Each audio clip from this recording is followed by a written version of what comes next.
আসসালামু আলাইকুম রহমতুল্লাহ। 8 ফেব্রুয়ারি 24 আবারও কঠিন অবস্থায় পড়ে সরকারকে কি করতে হচ্ছে দেখুন। ব্যর্থ চেষ্টা। সরকার এখন হাত পাততে শুরু করেছে, তাও কার কাছে? সৌদি আরবের কাছে। খুবই গুরুত্বপূর্ণ দর্শক, সরকার কার্যত স্বীকার করছে, সরাসরি বলুক আর না বলুক স্বীকার করছে যে তারা যে ভুয়া কথা বলছে এটার স্বীকারোক্তিও আছে। যেমন তারা কিন্তু বারবার বলে আসছে ডলার সংকট কেটে যাবে, অর্থনৈতিক সংকট কেটে যাবে, এগুলো কিছু হবে না। কিন্তু তারা এখন বিদেশি বিভিন্ন রাষ্ট্রে ধরনা দিচ্ছে, সাহায্য চাচ্ছে। কিছুদিন আগে বলেছে 1 মাসের মধ্যে কেটে যাবে, 1-2 মাসের মধ্যে কেটে যাবে। কিন্তু না, আমরা দেখতে পাচ্ছি সৌদি আরবে কি 1 বছর সময় যাচ্ছে। এর মানে 1 বছরের মধ্যে ডলার সংকট কাটছে না। এর মানে সরকার অর্থনৈতিকভাবে ডলার সংকট বা এইসব বিষয় যে আসলে একটা কঠিন পরিস্থিতির মধ্যে পড়েছে এটা তারা ভালো মতো বুঝে গিয়েছে। তাদের কার্যক্রমের স্বীকারোক্তি পাওয়া যায়। এবং এই পরিস্থিতিতে পড়ে সরকার এখন আমি বলবো যে হাত পাততে শুরু করেছে। কার কাছে? তাও সৌদি আরবের কাছে। Very important. ডলার সংকট মোকাবিলায় সৌদি আরবের সহায়তা চেয়েছে বাংলাদেশ। এখন এটা খুবই সিগনিফিক্যান্ট। তা আমি মনে করি সৌদি আরবের সহায়তা চাওয়া এটা একটা ব্যর্থ চেষ্টা। সৌদি আরব, হ্যাঁ, সৌদি আরব সহায়তা করবে, যথেষ্ট কারণ রয়েছে। কারণ সৌদি আরব যে চায়, তাদের যে ফরেন পলিসির গোলস, তাতে বাংলাদেশের মতো অথরিটেরিয়ান রেজিমকে, বিশেষ করে সুন্নি দেশকে হাতে রাখা, টাকা পয়সা বিভিন্ন সুযোগ সুবিধা দিয়ে এটা মোহাম্মদ বিন সালমানের কৌশলের সাথে সঙ্গতিপূর্ণ। মিস্টার MBS খুবই বাজে প্রকৃতির একজন লোক, খুবই খারাপ লোক, অসৎ লোক। ব্যক্তি চরিত্র থেকে শুরু করে শাসন চরিত্র অত্যন্ত নিন্দনীয়। এর মতো খারাপ শাসক পৃথিবীতে কম আছে। তো MBS মোহাম্মদ বিন সালমান কত অপকর্ম করেছে, কত ভয়ানক প্রকৃতির লোক, এ বিষয়ে নানান কথা আমরা বলেছি। সেই জামাল খোশিগির ঘটনা আমরা জানি, কতটা নৃশংস কাজ করেছে। এছাড়া তার ব্যক্তি চরিত্র নিয়ে অনেক তথ্য আমাদের কাছে আছে। একটা ইসলামী রাষ্ট্র, তথাকথিত ইসলামী রাষ্ট্রের ডিফ্যাক্টো রুলার, তার বাবা তো নাম কাওয়াস্তে, মোহাম্মদ বিন সালমান এই মূল। তার যে চরিত্রের, মানে আসলে ওদের চরিত্র এরকমই।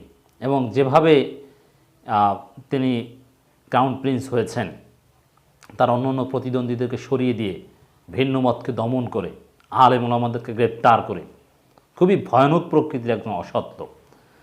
কিন্তু দুঃখ যে কিছু পেট্রো ডলার খোর দালাল, ইমানবিহীন কিছু হুজুর আছে আহলে হাদিস মাতখালি, যারা এর দালালি করে প্রকাশ্যে, নির্লজ্জ। তারাও অসৎ, তাদের ব্যক্তি চরিত্র এরকম সমস্যা আছে। এরা টাকা খায়, ঘুষ খায়, টাকা মেরে খায়, অথচ বড় শায়েক সাজে, রুমাল দিয়ে চলে, বিশাল বিশাল দাড়ি, এসব ভণ্ড। যাই হোক, এই মোহাম্মদ বিন সালমানের যে রিজিওনাল স্ট্র্যাটেজি, সুন্নি দেশগুলোকে তার হাতের কবজায় রাখা, অথবা এটা একটা স্থায়ী ডিভিশন মুসলিম ওয়ার্ল্ডের রাজনীতিতে, শিয়া সুন্নি, ইরানি বলয়ে যাতে না যেতে চায়, এজন্য বাংলাদেশ সৌদি আরবের কাছে একটা ভালো অপশন।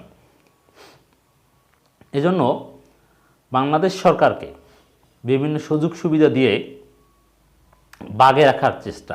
কারণ এই আওয়ামী সরকারই কিন্তু সৌদি আরবের দুঃসময়ে তাদের পাশে দাঁড়িয়েছে। সেই জামাল খোশিগি হত্যাকাণ্ডের পর যখন কেউ সৌদি আরব যেতে চায় না, তখন কিন্তু আওয়ামী লীগ তাদের পাশে দাঁড়িয়েছিল।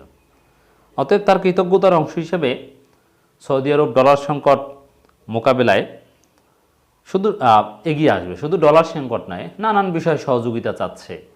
সৌদি আরব থেকে প্রবাসীরা যাতে রেমিটেন্স সহজভাবে পাঠাতে পারে, সেই প্রক্রিয়া সহজ করার জন্য অনুরোধ করছে। এগুলো ভালো, অবশ্যই সেটা যৌক্তিক। দেখেন, এইসব কারণে সৌদি আরব হয়তোবা কিছুটা সহায়তা করবে। কিন্তু সৌদি আরবের সাথে বাংলাদেশের যে বাণিজ্যিক সম্পর্কের ধরন, যে পরিমাণ তেল কেনা বেচা হয়, তাও কিন্তু দুইটা বিষয় আছে, নন রিফাইন্ড আর রিফাইন্ড। তা বাংলাদেশ কিন্তু তেমন রিফাইন করতে পারে না, সক্ষমতার অভাব আছে, তো রিফাইন্ড অয়েল কিনতে হয়। তো অতএব যে ধরনের বাণিজ্য সৌদি আরবের সাথে হয়, তাতে সৌদি আরব যদি কিছু ছাড় দেয়, বাংলাদেশ সরকারের অনুরোধ মেনে নেয়, দেনা পাওনা যে পেমেন্টগুলো আছে সেগুলো যেটা 1 মাসের মধ্যে দিতে হয়, সেটা যদি 1 বছরের জন্য সময় দেয়, যে ঠিক আছে তোমরা পরে দিও, বাকির খাতায় লিখে রাখলাম, তাতে বাংলাদেশ যে পরিস্থিতিতে পড়েছে সেই পরিস্থিতি উত্তরণে তেমন কোনো ভূমিকা পালন করতে পারবে না, একেবারেই সামান্য ভূমিকা পালন করবে। অতএব এটা আসলে সামগ্রিকভাবে সরকার যে কঠিন পরিস্থিতিতে পড়ছে সেক্ষেত্রে ব্যর্থ চেষ্টা বললে ভুল হবে না। আবার সৌদি আরবের বাংলাদেশকে ছাড় দেওয়ার আরও অনেক হিসাব নিকাশ আছে। তারা শুধু তো আর বাংলাদেশের সাথে সম্পর্ক এটা নিয়েই চলে না, আর পারবে কি না সৌদি আরবে আরও অনেক মিত্রদের সাথে আলাপ আলোচনা করে সিদ্ধান্ত নেওয়ার বিষয় আছে। দুইটা বিষয়, যে বাংলাদেশের যে আহ্বান ডলার সংকট মোকাবেলায় যেভাবে সহায়তা চায় সেটা দিতে রাজি হয়তো, কিন্তু দেওয়ার ক্ষেত্রেও জটিলতা তৈরি হতে পারে, আর দিলেও তাতে তেমন উপকারে আসবে না।